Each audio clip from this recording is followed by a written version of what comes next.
going on?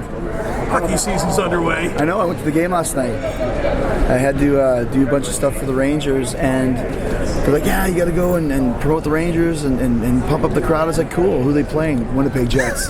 That's my team. So I had to go there and like be a real, like, you want real acting? Okay, I have to act that I'm excited the Rangers scored against the Jets, but it was fun, good time.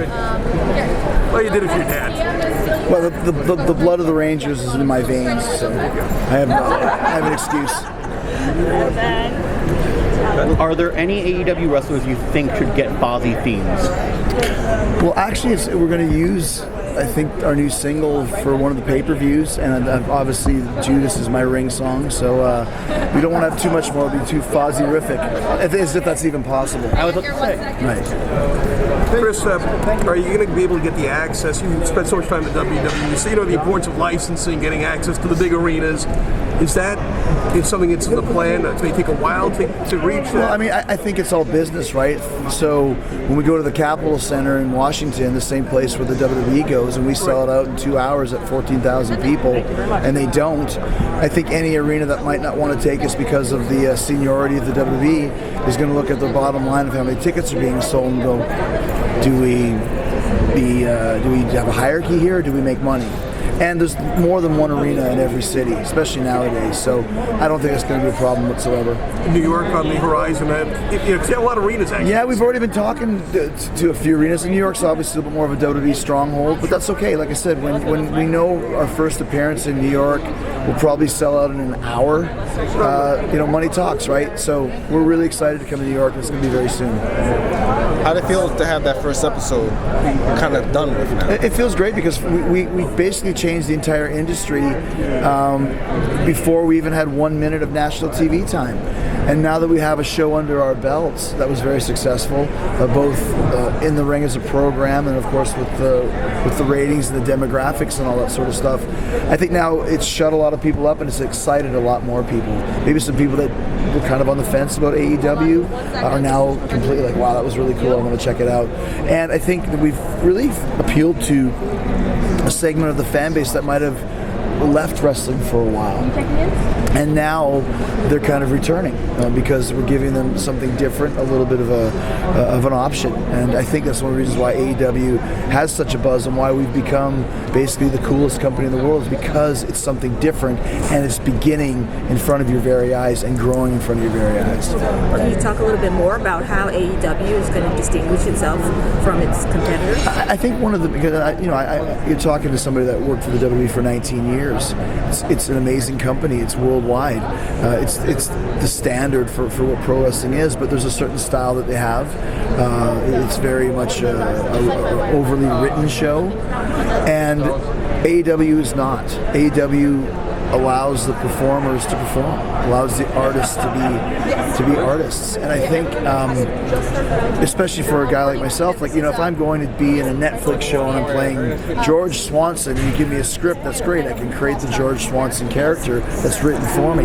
Nobody can write for Chris Jericho like Chris Jericho can. It's my character, and I can't write for Jungle Boy, or I can't write for Awesome Kong or anything like that.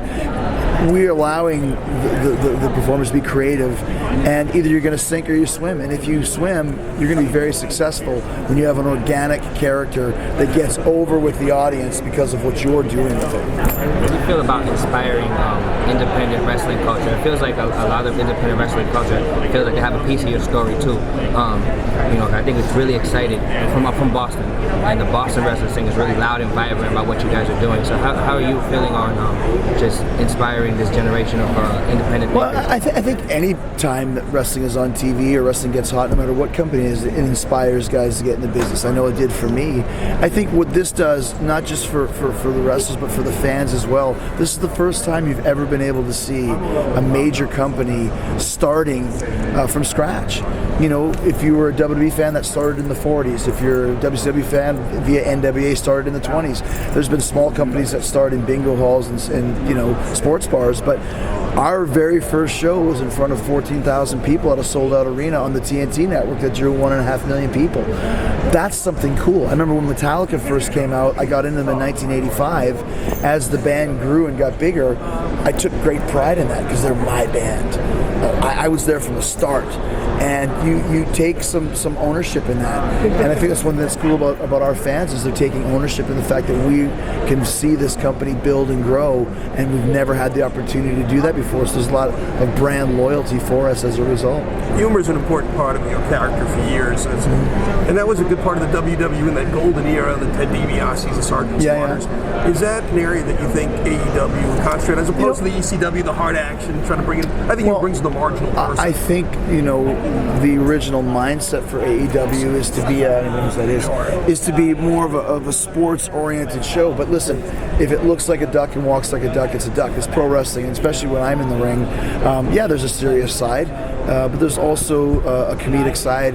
That's what connects with the audience, and that's the most important thing about wrestling. And if you look at the guys in our company that people might not be familiar with, the Young Bucks are hilarious. Kenny Omega is very uniquely quirky, funny.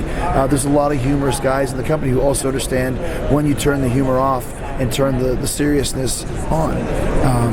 The other day I was in the ring, and it was during a TV break, but not everywhere. Some people were watching it live on different streaming services and stuff, and we were beating somebody up. And I've been doing this for 29 years, and I look over and I see a wiener in the ring, like a hot dog. Someone threw a hot dog in the ring, and I was like, hold on. We were beating up the babyface. Hold on. Who threw this wiener in the ring? What is this? It's funny, but you can't just kick a hot dog out of the ring. I'm talking a wiener, like you took it out of the fridge. It wasn't even cooked. I don't know where this came from. That's funny stuff, right? So very good. You have to be able to play on that sort of thing, and then take the crowd back into the seriousness of the match as well. That's the beauty of wrestling, and that's the beauty of AEW. We have the freedom to do that, to go with the flow and take advantage of the opportunities that come about while you're in the middle of the match. You brought up WCW before, and there's the fervor around Dynamite it's hard not to be reminded of Nitro and like that opening and just this growing it's something different. What do you think AEW can take away from WCW and changing some things that maybe didn't work for WCW and changing that? I think one of the biggest things, if you're talking about the Monday Night Wars, because I was there, I remember that WCW and WWE were so concerned with what the other was doing that WCW put their pyro on at 8:57 and Raw's pyro was on at 9. And there was literally a celebration because our pyro went off 3 minutes before theirs did. Like literal celebration. Yeah. And meanwhile, they're still writing the show as the show is on. Who gives a shit about the pyro? Let's put together a great show. Let's worry about ourselves. We're not in a war with anybody. This is a war that was not created by us, and it's not encouraged or sponsored by us. We're in a war with ourselves to put on the best show that we can, worry about our product and our product only, and also it's not just you're not just competing with other wrestling companies. You're competing with everybody on TV, and that was one of the best things I loved about our rating. Is it wasn't just the 1.5 million. Is that we were number 2 on the important demographics for the night in any TV show. It was only the Major League Baseball wild card game, those heathens, that were able to beat us. So if you look at it that way, that's way more important to me than what anybody else is doing on any other show.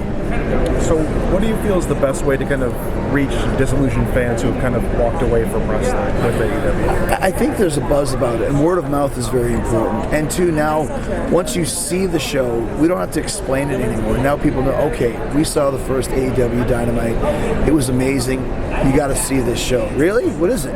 It's this new company. Jericho's there, Moxley's there, Dustin Rhodes is there. Who else is there? A bunch of guys that we've never heard of before, but man, they're amazing. These are guys that have honed their craft for a dozen years around the world that are now getting a chance to show it in front of a national audience. So I think there's a different feel to us. It's fresh with a bunch of guys you've never heard of before that are fucking amazing. And that's the secret. It really is. You have to have fresh, exciting, good talent on top, and we have that. It is so fresh, like I said, that they're basically unwrapped when it comes to national TV. Is there a challenge with all these new names that are like unrecognizable names in the wrestling industry that, to the casual fans to get them to the forefront? There is, but here's the difference for us. Like, we have a lot of star power. If you look at what happened at the end of our very first show, who was out there? Jericho, we know him. Moxley, we know him. Cody Rhodes, well, we haven't seen him for a while, but we know that name. Dustin Rhodes, we know him. Jake Hager, well, geez, we haven't seen him in a while. Now he's an undefeated MMA fighter and he's back. That's star power. Then, as a result, people know these guys, and then they get to see Nick Jackson, Matt Jackson, Kenny Omega, Sammy Guevara, Santana, Ortiz. We build stars by putting them with stars. That's how you get people over. If you just have a bunch of names that nobody's heard, it's hard to get momentum. For us, we have the bridge, as you mentioned, to bring people that haven't seen AEW. Who's on AEW? Jericho. Well, we like him, let's watch it. And then you watch Jericho on AEW and see, oh my gosh, who are the Young Bucks? These guys are great. This Kenny Omega's awesome. Hangman Page and MJF. That's how it works. So we have a real great balance, like a great football team or a great hockey team of rookies, guys in their prime, and a selection, a very select selection of seasoned vets who are still working at the top level, helping guys with the experience. Are you still in touch with anybody from Stamford? Do they check in with you to see how you're doing? Not really, but there's no heat on my end. No, I understand. And I don't think there's any heat towards me on their end. Business is business. I think we all get that. So, I mean, I've talked to a lot of the guys, and once in a while I'll exchange a text with Vince or Triple H, and it's not like you son of a bitch don't ever lose my number type thing. And if there was, it would go away in a few months anyways. I got too much of a history with those guys. And when I left, it was under a very nice exit. And I'm sorry, guys, but that has to be our fan question. One fan question. This will be our last one. For Chris, if you had to choose between having your life as a pro wrestler or rocking out with your band, what would you choose? I love when people ask me that because I don't have to choose either, because I've been doing both my whole life. All I ever wanted to do was be in a rock band and be a wrestler, and here I am all these years later doing both at the highest of levels. So I don't have to choose. All right.